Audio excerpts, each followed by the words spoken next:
I'm not someone who believes strange things happen for no reason. I've always been careful, practical, and calm. That night started like any other normal Christmas errand, and there was nothing about it that felt dangerous at first. I was 26 years old at the time, living alone in a small apartment outside a mid-sized city in the United States. It was Christmas Eve, late in the evening, and I had waited too long to finish my shopping. I worked a long shift that day and didn't get out until after dark. I remember thinking the timing was perfect because the crowds would be gone. The store I went to was a big retail chain, the kind that stays open late during the holidays. Bright lights, clean floors, holiday music playing quietly overhead. Nothing about it felt threatening. People were still shopping, employees were restocking shelves, and everything looked normal. I grabbed a cart and started walking through the aisles, checking items off my list. I wasn't rushed. I wasn't nervous. I wasn't paying attention to anyone around me.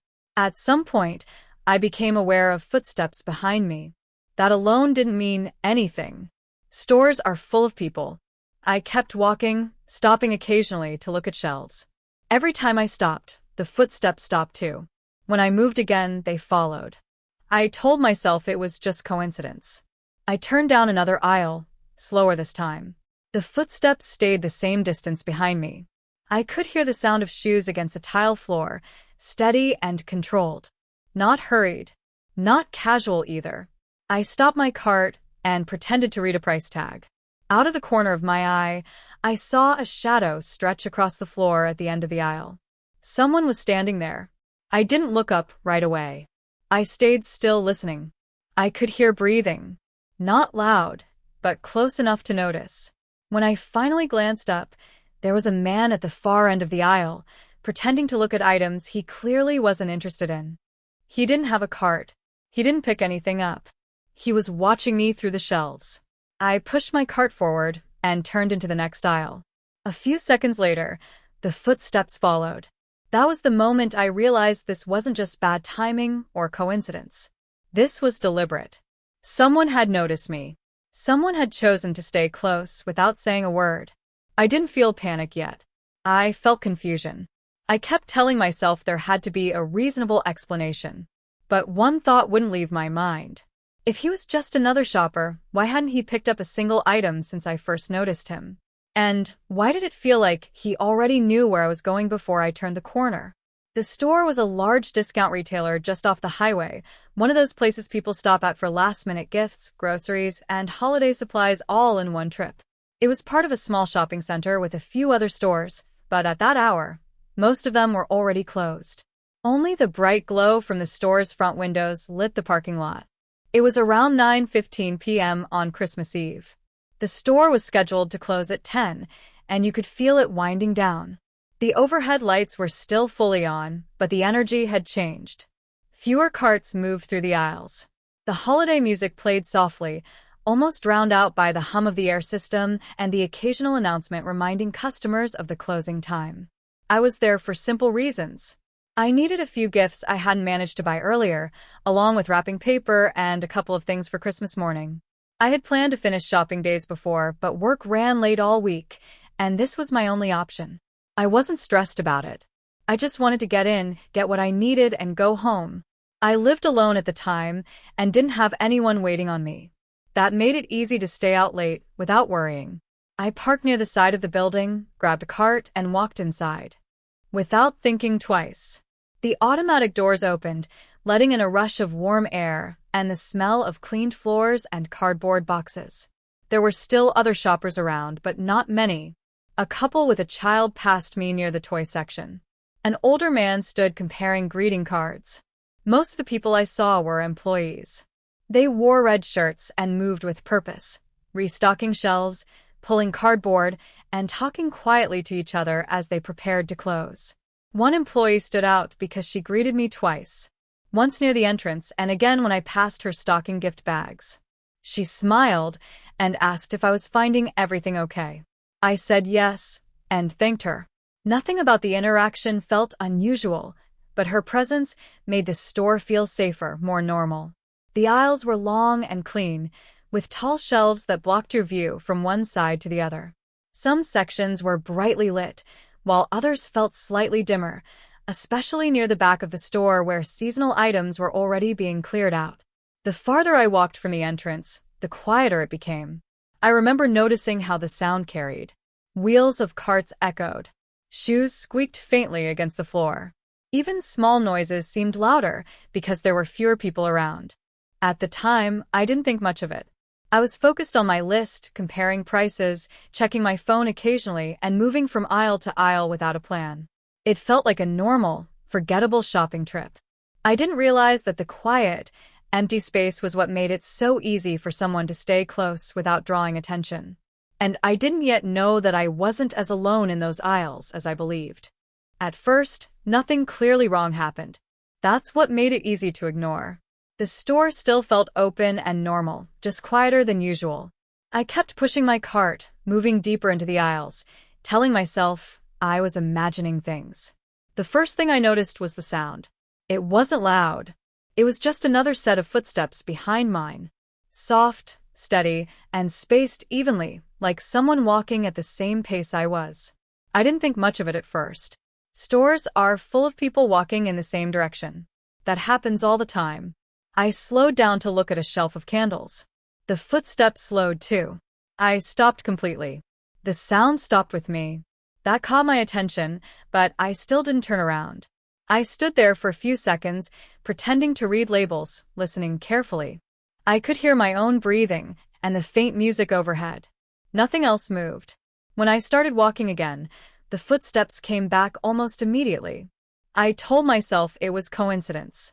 I turned into another aisle without signaling, pushing the cart quickly around the corner. A few seconds later, I heard the same sound turn with me. The wheels of my cart squeaked slightly, and somewhere behind me, another pair of shoes matched the movement. The aisles back there were taller and narrower. The shelves blocked my view, making it hard to see more than a few feet ahead. The lighting wasn't as bright, and the store felt larger and emptier than it had near the front. I stopped again, this time near the end of an aisle. I leaned on the cart and pretended to check my phone. In the reflection of the freezer doors across the aisle, I saw a shape pause behind me. It was just a partial reflection. A dark jacket. A shoulder. Someone standing still. I didn't move right away. I didn't look directly at him. My heart started beating faster, but I kept my face calm. I didn't want to seem nervous if this was nothing. A few seconds passed. Then I heard breathing. Not heavy. Not rushed. Just slow, steady breathing close enough that I knew it wasn't coming from the other end of the store. It was behind me, separated only by a shelf. I pushed the cart forward and walked faster. The footsteps stayed with me. As I passed an aisle leading toward the back storage area, the lights flickered once, then steadied. I felt a sudden wave of unease that I couldn't explain. The store no longer felt like a public place. It felt enclosed, cut off, like the space was closing in. I started paying attention to exits, to employees, to anything familiar. But the farther I went, the fewer people I saw. The noise of the front of the store faded, replaced by quiet and echoes. That was when the thought finally settled in. Someone wasn't just nearby. Someone was paying attention to me. Once the idea settled in that I was being watched, it was impossible to ignore. Every sound felt sharper. Every movement around me stood out. I tried to stay calm, but my body reacted before my mind could catch up. I changed direction again, turning down an aisle I didn't need anything from. I pushed the cart slowly, listening. The footsteps followed without hesitation. This time, they were closer. I could hear the faint scuff of shoes and the soft click of something brushing against the cart behind me. I stopped suddenly. The cart behind me stopped too. There was no more pretending after that. I turned my head slightly and saw him clearly for the first time. He was standing less than 10 feet away, his hands resting on the handle of an empty cart. He hadn't had a cart before. I was sure of it. I hadn't heard him grab one. He was just suddenly there, using it as an excuse to stay close. He didn't look surprised that I turned around. His face was calm, blank. He nodded once, like we had passed each other before, then looked away at a shelf without picking anything up. I pushed my cart forward and turned sharply toward the main aisle, heading back toward the front of the store. My pace picked up.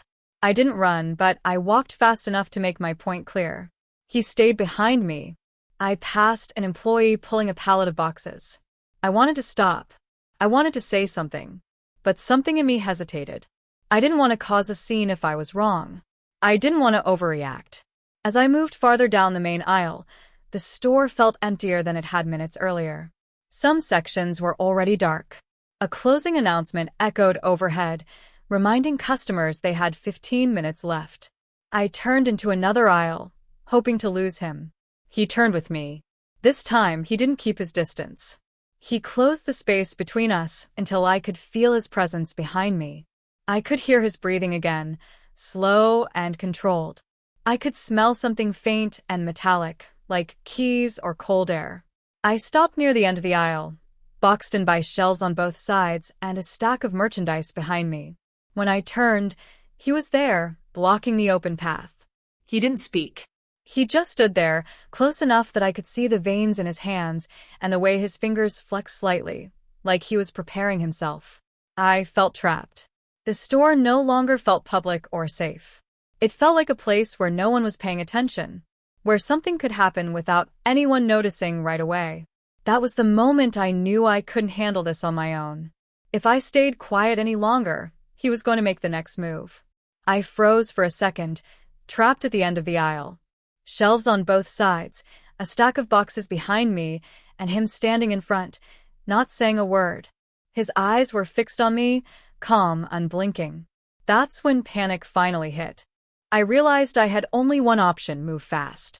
I pushed my cart hard to the side and bolted toward the nearest open store entrance, a small clothing shop that was still letting a few last-minute customers browse. My heart was pounding in my chest, and every step echoed against the tile floor. I heard him follow, just behind me, fast and deliberate. His footsteps weren't rushing, but they matched my pace perfectly. Inside the clothing store, I ducked behind a display of jackets, trying to catch my breath.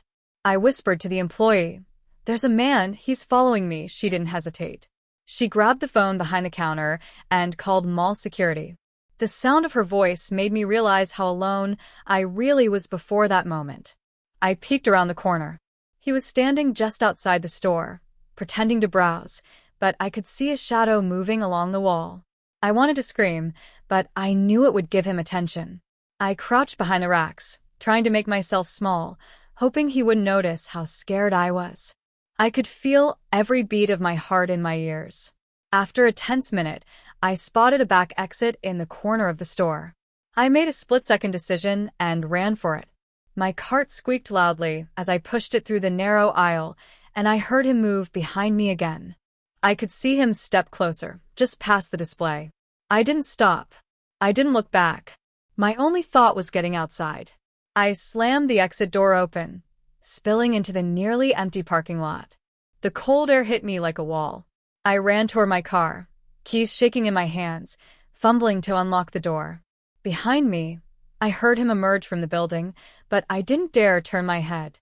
I jumped inside the car, locked the doors, and started it immediately.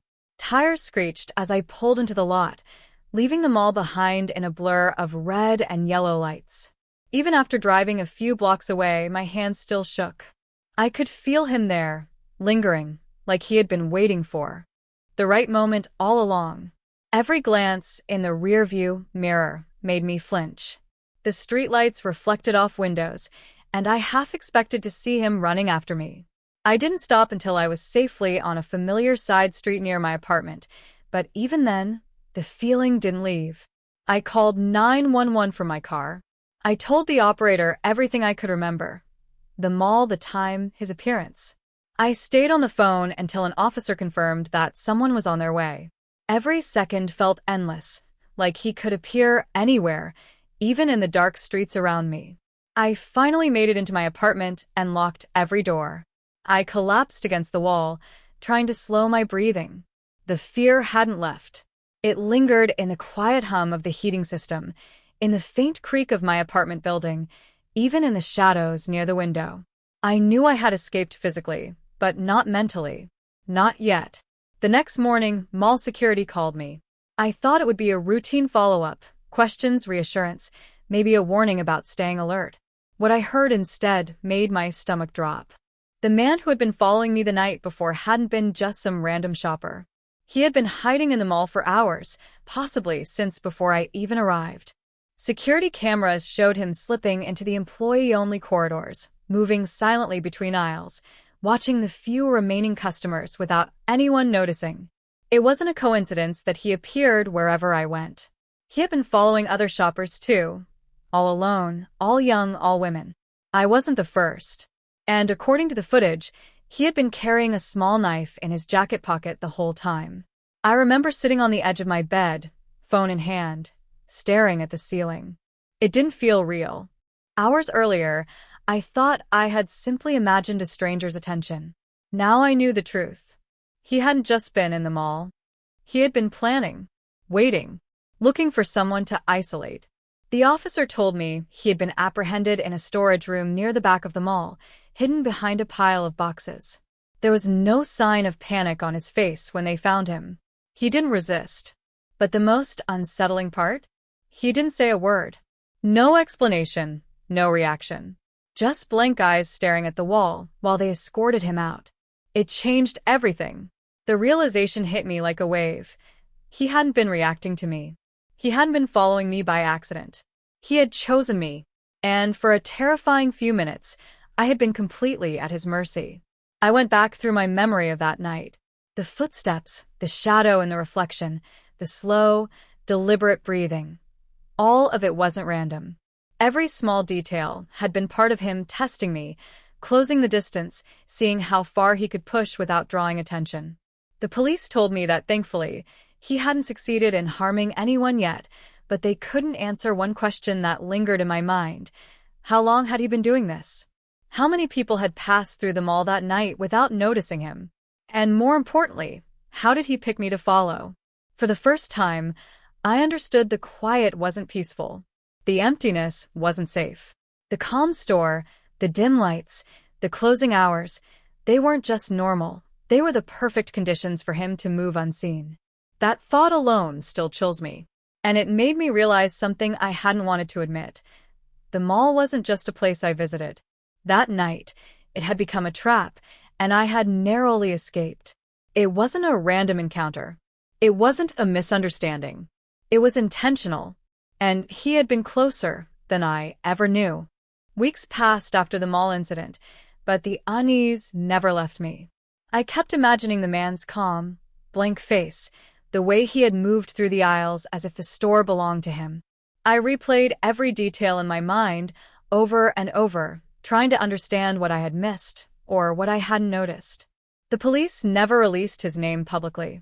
I asked for updates, but all I got were vague statements. He's in custody. Investigations are ongoing. They wouldn't tell me anything else. I didn't know if he had a history of stalking or if that night was the first time. I didn't know if he had followed anyone else since.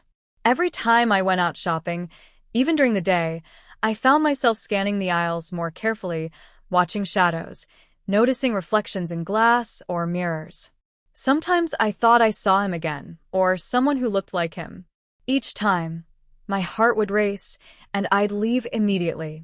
I started avoiding malls on my own. Even familiar stores felt unsafe. The thought that he might still be out there, or that someone else like him could be watching, made simple errands feel like a risk. One evening, a week after the incident, I was checking out groceries at a small convenience store near my apartment. The line was short. A man in a dark jacket lingered near the shelves across from me. I told myself it was nothing, just a normal shopper. But then I caught his eyes in the reflection of the glass cooler. He didn't look away. I left immediately, my cart abandoned in the middle of the aisle. My hands shook as I locked my apartment door behind me. I still don't know who he was, or why he chose me that night. I don't know if he'll ever be caught again. Sometimes, when the streets are quiet or the house is dark, I swear I can hear soft footsteps just behind me. And sometimes, I feel like he is still watching, waiting for the right moment. The mall is still open. I haven't been back. But I can't stop thinking about that night. And I know, somewhere, he could be waiting again, patient, silent, and ready. The thought that he might never be found, or that someone like him could appear again, keeps me awake more nights than I can count. And that's the worst part. I escaped, but the fear didn't leave. It followed me home. It follows me everywhere. Because sometimes, people like that don't just disappear. They wait. And you never know who's watching.